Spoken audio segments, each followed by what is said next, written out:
C'est véritablement pour moi un très grand honneur, un privilège que de souhaiter la bienvenue à Son Altesse Royale, lui souhaiter la bienvenue de nouveau à cette réunion annuelle. Je suis particulièrement heureux parce que ça fait environ 30 ans que vous avez participé pour la dernière fois. J'ai mentionné le fait que nous atteignons peu à peu un point de non-retour, comme on l'a déjà dit ici, dans des domaines qui sont très proches de Son Altesse Royale, qui lui tiennent énormément à cœur. Altesse Royale, vos années d'engagement avec passion à un niveau extrêmement élevé a été suivi par beaucoup de personnes présentes ici qui luttent également pour un monde plus stable et qui soit plus marqué par la cohésion. La responsabilité sociale, la responsabilité vis-à-vis de l'environnement fait que nous souhaitons accélérer la transition à des marchés durables. C'est un honneur pour nous que de travailler avec vous sur une telle initiative phare. Aujourd'hui, nous attendons avec impatience le discours de Son Altesse Royale et qui est engagé, comme nous le savons, pour un monde plus juste et plus durable. Je vous invite à accueillir le Prince de Galles, Son Altesse Royale. Merci.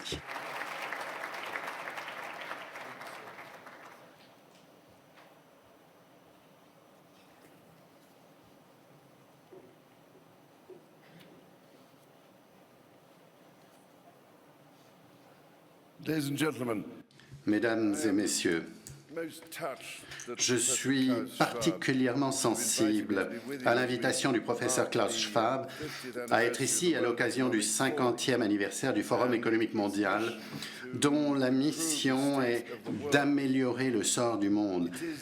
C'est bien cette mission-là, ainsi que l'urgence qu'il y a à façonner les 50 années qui s'annoncent, qui m'ont encouragé à être parmi vous ici aujourd'hui, après une absence de 30 ans.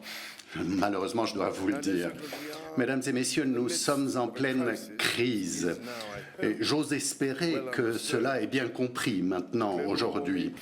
Le réchauffement de la planète, le changement climatique, les pertes catastrophiques de biodiversité sont les menaces les plus grandes auxquelles était confrontée l'humanité.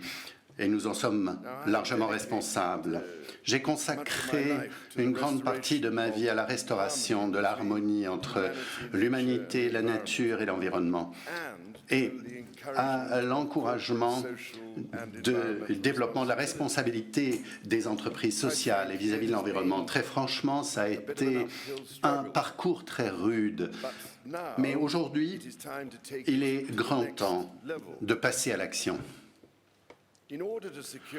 Pour nous assurer un avenir prospère, nous devons faire évoluer notre modèle économique.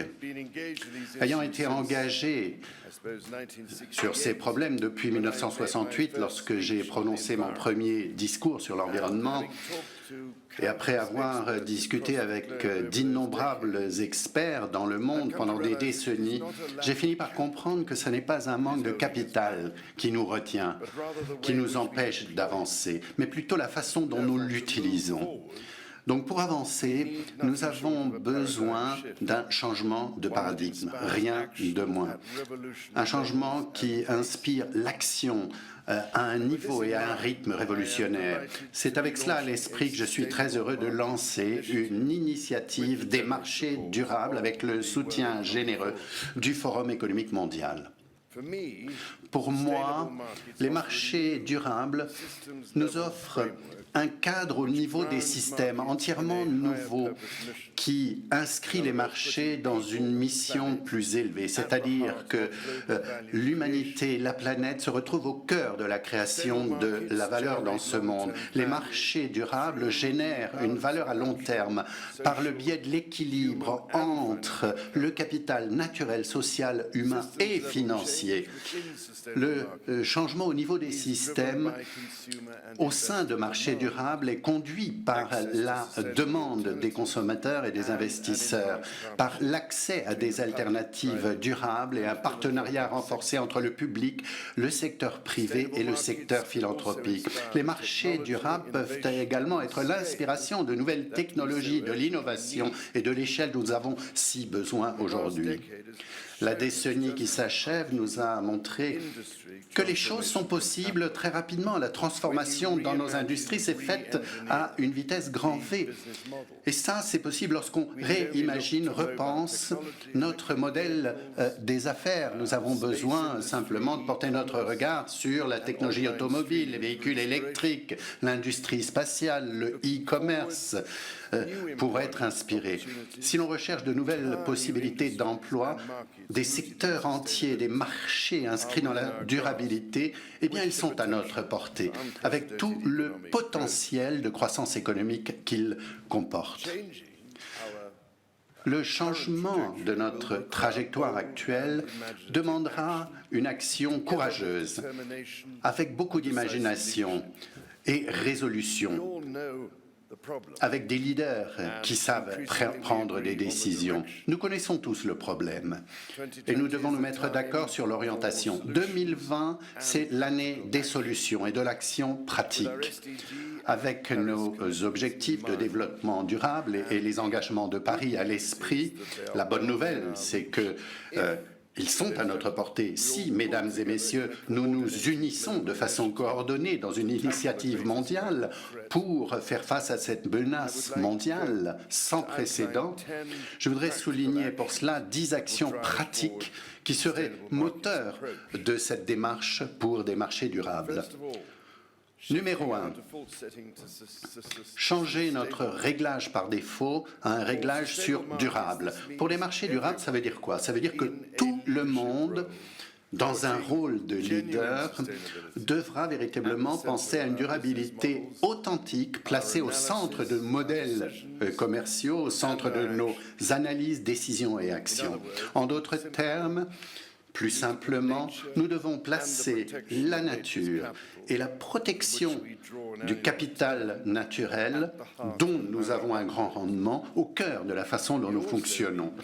Cela veut dire également définir plus avant et développer une discipline et un cadre pour ces marchés durables et pour ces industries durables.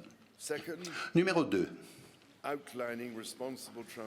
Définir des cheminements de transition responsables pour réduire les émissions de carbone et les amener à niveau zéro. Il est grand temps pour les industries, les entreprises, les pays de concevoir, de mettre en œuvre la façon dont ils vont arriver à la neutralité carbone et à la transition vers le zéro net. Nous devons passer de feuilles de route claires à des feuilles de route encore plus claires, plus efficaces, des échelles d'économie qui nous permettront véritablement d'avancer, de faire des bonds en avant et d'accélérer notre transition. Une petite concurrence dans ce domaine, d'ailleurs, pourrait apporter beaucoup. Numéro 3, réimaginer les industries par une vision axée sur ces marchés durables. En utilisant un cadre pour ces marchés durables, nous avons là une occasion sans précédent, incroyable, de créer des industries durables entièrement nouvelles, des produits, des services, des chaînes d'approvisionnement fondées sur une bioéconomie circulaire, en aidant en même temps à passer la transition et nous départir de nos systèmes existants. Pour ce faire, nous devons observer nos marchés en utilisant une démarche de modèle des affaires pour générer des revenus et faire fonctionner nos systèmes. Numéro 4, identifier les facteurs changeant la donne et les barrières à la transition. Nous avons besoin d'identifier, de démontrer et d'investir dans ces technologies qui changent toute la donne, dans ces nouvelles solutions qui émergent un peu partout dans le monde. Pour accélérer les choses, nous devons également identifier les barrières au progrès, que ce soit au niveau de politique, de réglementation, d'infrastructures, d'investissement ou de l'environnement, de tout ce que nous pouvons faire. Très souvent, j'ai le sentiment qu'il s'agit simplement de réunir les bonnes personnes au bon moment pour déblayer le terrain ensemble. Ce rôle d'unification, j'espère, est véritablement une contribution pratique que l'on peut faire pour les marchés durables. Parce que ce n'est qu'en recherchant ces facteurs changeant la donne, en connaissant ces barrières, que nous pourrons véritablement concrètement avancer. Numéro 5, renverser, changer les subventions perverses et améliorer les encouragements pour des alternatives durables. Pour arriver à notre échelle souhaitée dans les marchés durables, il ne faut pas avoir peur d'adapter nos structures d'encouragement qui existent depuis longtemps si nous souhaitons récolter les fruits qu'un monde durable nous offrira. Réorienter les subventions économiques, les encouragements financiers et les réglementations nous permettra véritablement d'avoir un effet de transformation considérable sur nos systèmes de marché. Il est grand temps de passer à un niveau supérieur et de penser à la façon dont nous devons déployer les mesures d'imposition, les politiques, les réglementations, de façon à pouvoir catalyser les marchés durables. Par exemple, pendant de nombreuses années, j'ai essayé d'encourager l'adoption de ce principe, c'est le pollueur qui paye, pour créer des encouragements à ce niveau-là. La politique au niveau public a donc un rôle fondamental à jouer à ce niveau-là. Numéro 6, investir dans les STEM, sciences, technologies, engineering, mathematics, et dans la recherche et le développement, que ce soit l'intelligence artificielle, lorsqu'elle ne cherche pas à remplacer l'intuition humaine et les caractéristiques de l'être humain, la fusion nucléaire avec les conséquences que cela peut avoir, également l'impression en 3 dimensions, le stockage de l'énergie, les transports électriques, le piégeage du CO2, les énergies renouvelables ou la biotechnologie, tout cela fait que nous sommes véritablement à l'aube de véritables percées qui nous font voir déjà ce qui peut être rentable et possible dans le cadre d'un avenir durable. Pour passer à un niveau supérieur, nous devons bien reconnaître que la durabilité et la rentabilité ne sont plus des concepts qui s'excluent mutuellement. Des solutions efficaces doivent nous assurer que les technologies durables et les alternatives durables soient évaluées à un niveau compétitif. Numéro 7, investir dans la nature comme étant le véritable moteur de notre économie. Au-delà des grandes innovations, des grandes technologies, nous devons également rechercher à savoir investir dans des solutions fondées sur la nature, dans des secteurs tels que l'agriculture, la sylviculture, la pisciculture. Évidemment, ce sont des ressources de la terre qu'elle nous offre, cette terre. C'est la contribution de la nature à l'économie mondiale qui est évaluée à un niveau de plus de 125 billions de dollars par an. C'est bien au-delà du PNB annuel du monde entier qui, lui, est évalué à 85,91 billions pour l'année 2018. Construire des solutions pour la nature, pour la conservation, dans notre base d'actifs et dans nos chaînes d'approvisionnement peuvent véritablement nous offrir des occasions de croissance économique extraordinaires, pour les pays, pour les entreprises, de la même façon, dont dans des domaines tels que la bioéconomie circulaire, l'écotourisme et les infrastructures vertes. Si, mesdames et messieurs, nous savons apprécier notre capital naturel correctement, comme j'ai essayé de le dire d'ailleurs depuis de nombreuses années, notre bilan national et individuel également se présentera de façon beaucoup plus positive. Numéro 8, adopter des éléments de mesure, des normes, des niveaux commun. De plus en plus d'entreprises adoptent le principe environnement, social, gouvernance. ces méthodologies nouvelles en soulignant les ODD. Mais il est temps de passer à des méthodes de mesure et à des normes mondiales communes. L'être humain souhaite avoir confiance dans les biens, dans les services qui le touchent, au niveau social, au niveau de l'environnement. Il veut des produits, cet être humain, qui soient éthiques, qui soient moraux. Et par le biais de nouvelles technologies, nous pouvons véritablement aujourd'hui étiqueter, retracer, retrouver tout au long de la chaîne d'approvisionnement ces produits pour être sûr qu'ils sont véritablement ce que nous souhaitons. Cette transparence de la chaîne d'approvisionnement est importante. Neuvièmement, les options doivent être réalistes pour les consommateurs. Avec les consommateurs qui maîtrisent environ 60%, c'est ce qu'on évalue, 60% du PNB mondial, la population mondiale a véritablement la possibilité d'accompagner cette transformation vers des marchés durables. Toutefois, nous ne pouvons pas attendre des consommateurs qu'ils fassent des choix durables si ces choix ne leur sont pas présentés de façon claire. Étant donné que les consommateurs demandent de plus en plus de produits durables, ils méritent qu'on leur révèle beaucoup plus de cycles de vie des produits, de chaînes d'approvisionnement et de méthodes de production. Pour qu'une transition puisse véritablement se faire, que ce soit au niveau de la conscience sociale ou environnementale, on ne peut le faire que par ce biais-là. Si tous les véritables coûts sont pris en compte, que ce soit au niveau social, au niveau de la responsabilité vis-à-vis de l'environnement, je crois que ces solutions sont les moins chères. Parce que c'est là qu'il y a l'empreinte la plus petite. Nous devons communiquer mieux avec les consommateurs sur la durabilité des biens et des services ainsi que des investissements qu'on leur offre. Numéro 10. Relier les investissements aux objets de l'investissement en utilisant des plateformes qui permettent d'arriver à des solutions à échelle très rapidement. Face à tous les problèmes pressants auxquels on est confronté, il y a des solutions qui sont disponibles, mais qui sont de plus en plus coût-efficaces.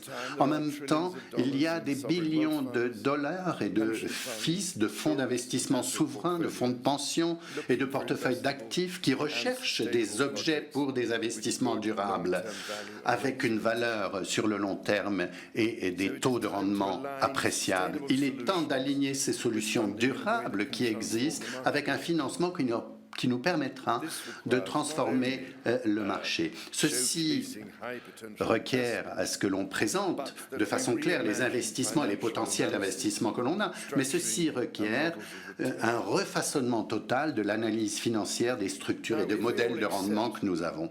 Si nous acceptons tous qu'un avenir durable et rentable est le but de l'opération, les questions que nous devons poser sont les suivantes. Comment est-ce qu'on peut arriver à ce niveau? Avec quelle vitesse et qui sont les leaders qui nous permettront de le faire? Je dois dire à cet égard qu'en fait, nous sommes peut-être beaucoup plus avancés qu'on ne le croit. Il est essentiel que nous tirions parti du travail qui a déjà commencé et qui est bien avancé en la matière. Et en cela, je voudrais démontrer que pratiquement dans tous les secteurs, on voit des progrès technologiques dans ces industries qui nous permettent de capitaliser sur cela, sur ces résultats. Pour commencer, dans les 35-40 dernières années, je me suis rendu compte qu'on ne peut convaincre les marchés des capitaux financiers du besoin d'investir dans des méthodes et des produits qui apportent quelque chose à la planète et aux personnes que si on le fait en étant convaincant. Ça n'a pas été facile. Aujourd'hui, on peut le faire. Les gestionnaires de risque et d'investissement souvent me disent que la demande pour ces investissements dépasse en général très largement l'offre. Et en même temps, le rendement sur les investissements durables sont de plus en plus efficaces que les portefeuilles traditionnels. Dans le secteur financier, de nombreuses banques centrales et d'institutions financières se sont engagées à intégrer le risque climatique dans les évaluations des risques, dans la supervision, dans la divulgation des banques. Avec ces progrès qui ont été faits, on entend de plus en plus d'appels des institutions financières et d'entreprises à rendre obligatoires ces divulgations. Dans le domaine de l'aviation, il y a des possibilités à développer des moteurs d'avions sur base d'hydrogène viables commercial dans quelques années. De nombreuses industries sont prêtes à adopter le carburant aviation durable qui est fait sur la base de matériaux réduisant les émissions de carbone. On peut commencer aujourd'hui.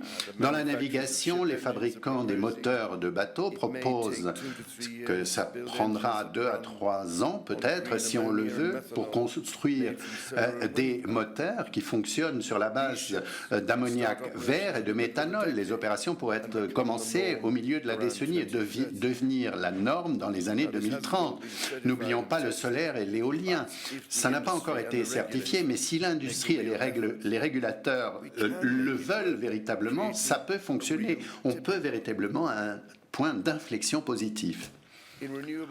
Dans l'énergie renouvelable, nous assistons à des percées dans le coût du solaire également, qui a le potentiel de révolutionner pratiquement tous les secteurs. Nous arrivons à une époque où les énergies renouvelables selon d'un ordre de grandeur qui coûtera bien moins cher que les carburants fossiles. Dans le piégeage et le stockage du carbone, il y a de plus en plus d'initiatives qui nous permettront de gagner du temps essentiel pendant notre transition vers les marchés durables et une économie net zéro. Dans la sylviculture, nous pouvons maintenant transformer le bois, le matériau le plus versatile de la planète, pour en faire une nouvelle génération de produits à base de cellulose et de bois offrant des alternatives au plastique, produits chimiques, textiles, dans le transport, la construction, etc. De plus en plus, nous voyons que la bioéconomie a un véritable potentiel pour lancer de nouvelles industries et alimenter des marchés durables. Et donc, en fin de compte, finalement, avec les encouragements économiques pour apprécier à leur valeur les services des écosystèmes vastes que nous offre la biodiversité et le potentiel du piégeage de carbone avec la restauration de forêts qui vont s'agrandir, nous avons là des possibilités énormes agricoles et sylvicoles. Si les biens durables corrects sont développés, les services également sont vérifiables, et si on peut se les permettre, le choix est évident. Il faut qu'on saisisse ces opportunités. Pour cela, il faut avoir un regard sur l'avenir en toute confiance qui nous permettront les investissements nécessaires. Il y a peut-être un enseignement critique qu'il faut apprendre à l'occasion de cette crise. C'est que la nature, mesdames et messieurs, ça n'est pas un genre de capital différent. La nature, en fait, c'est la sève même de nos marchés financiers. Et en tant que tel, nous devons extrêmement rapidement réaligner nos propres économies pour reproduire l'économie de la nature et travailler en harmonie avec cette nature. Après pratiquement 50 années d'accompagnement de cette cause, je ne peux que ressentir aujourd'hui le fait que, enfin, nous changeons de cap, de trajectoire. Pour moi, j'ai fait des marchés durables mon objectif, ma priorité pour 2020 et au-delà, évidemment. J'ai donné des instructions à mes équipes, à mes organisations pour déployer leurs efforts dans ce sens. Et j'attends leur contribution. Avec de tels enjeux, je vous lance un appel, faites de même. Et une chose essentielle que je dirais, c'est que nous devons renforcer l'innovation, promouvoir l'innovation. Là, je vous rappelle l'initiative du prix Earthshot de mon fils, le duc de Cambridge, qui véritablement nous présente la démarche à suivre, avec de nouveaux horizons à la clé. En commençant ici à Davos, c'est pendant toute l'année qui s'annonce pour pouvoir identifier ces éléments qui vont changer la donne et les barrières à faire tomber lors de cette transition. J'organiserai toute une série de tables rondes, de réunions, de conférences autour de ces thèmes dont l'aviation, l'eau, le piégeage du carbone, son stockage, la navigation, la sylviculture, plastique, finance, technologie numérique, bioéconomie, autonomie, solutions naturelles, énergie renouvelable, piles, stockage, véhicules électriques, pêcherie, soins intégrés, ciment, acier, étiquetage, etc., agriculture. En fin de parcours, je rendrai l'âme probablement. Et nous souhaitons donc créer des marchés et des industries durables, mesdames et messieurs. Eh bien, ces tables rondes réuniront des innovateurs de systèmes, des investisseurs, des décideurs qui devront commencer à façonner le chemin à parcourir pour nous tous. Je crois très profondément dans l'importance essentielle à ce tournant que nous sommes en train de prendre. Je crois dans cette alliance mondiale d'investisseurs qui peuvent utiliser des billions de dollars nécessaires pour réorienter nos économies sur le bon chemin. Ce serait l'acte le plus important de responsabilité que le secteur privé au niveau mondial n'aura jamais entrepris. Et ceci sera véritablement un catalyseur, un encouragement extraordinaire pour le public, pour le secteur public qui suivra. 2020 doit être la super année, le moment du démarrage de cette action pour l'être humain, pour la planète. Nous avons la possibilité véritablement de mettre au cœur de nos réunions, de nos préoccupations, ces marchés durables. Ce sera un défi pour atteindre tout le monde, mais je ferai de mon mieux pour m'assurer que le message passe, le message de l'urgence du changement systémique, de la coopération, de l'intégration. Ce message devrait être entendu. Après tout, mesdames et messieurs, est-ce que nous souhaitons que l'histoire nous juge comme ceux qui n'ont rien fait pour faire reculer le monde qui est au bord du précipice pour rétablir l'équilibre alors que nous aurions pu le faire? Moi, je ne veux pas être jugé comme cela par l'histoire. Pensez un instant, à quoi sert la richesse du monde si on continue comme cela, si on ne peut rien faire sauf regarder ce monde brûler et disparaître dans des conditions catastrophiques? C'est pourquoi j'ai besoin de votre aide, de votre ingéniosité, de vos compétences pratiques pour m'assurer que le secteur privé soit leader pour sortir de cette catastrophe vers laquelle nous nous sommes fourvoyés nous-mêmes.